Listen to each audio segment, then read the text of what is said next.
Hey guys, welcome to Gardening Upbeat and I hope you are doing very well. Oxalis is one of the most elegant plants that is perfect for indirect sunlight. The color is really amazing as we can see. My plant was doing quite well as you can see on this footage. Unfortunately in 2021 few bad things happened to my plant. As a result it was almost about to die. Something needed to be done on urgent basis so that I can save this lovely plant. Here in this video I am going to share what I did to bring the life back to my plant. On this footage as you can see that my plant was looking quite fuller, but here the same plant is looking very bad. Though I can see the new growth, many stems already got rotten. The problem was in the soil. It was too wet and kind of compact. Well, we need to be very careful while watering our oxalis plant. They need moist soil but should not stay wet for many days, something like this. The unpredicted and continuous rainfall caused the damage. Anyway, it's my fault because I should have kept the plant in protected area. So what can be done in such case? There is one thing we can do, and that is we can repot our plant once again by providing very light and airy soil mix. For the new soil mix, I am taking three different components in equal part. First one is coco peat, second one is perlite, and last one is vermicompost. Instead of coco peat, we can also use peat moss. Please note that we are not using any garden soil at all. In case you are repotting your oxalis for the first time, you can use the same soil mix if you like. It works well. Soon you are going to see the updates. I am also going to change the pot, but it's not important. You can reuse the same pot. Let's repot the plant very quickly.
This is the footage from December, and here you can see that my plant is almost got revived.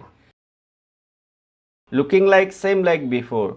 Please note this is not the final update and you would see my plant in much better stage.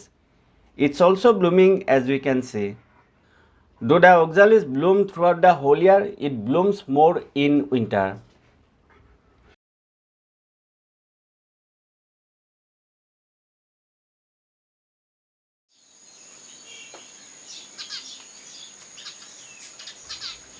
Finally, I am glad that my oxalis plant is growing really very well. I would say it's looking much better comparing to before. I believe you are happy with the result. Anyway, let me know by commenting below.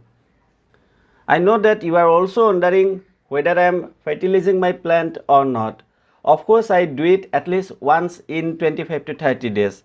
For that, I apply NPK 19-19-19. The dose is half teaspoon in 1 liter water. It's already time to feed my plant once again. So let's do it.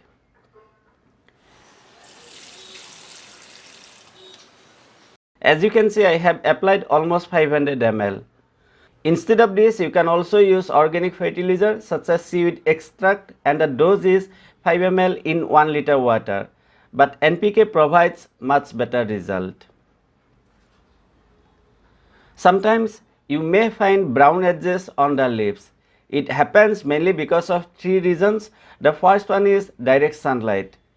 Please provide only bright indirect sunlight to your oxalis. Second is lack of water, and third one is lack of nutrients. In case you are able to spot few older leaves with brown edges, it's absolutely normal and there is nothing to worry about.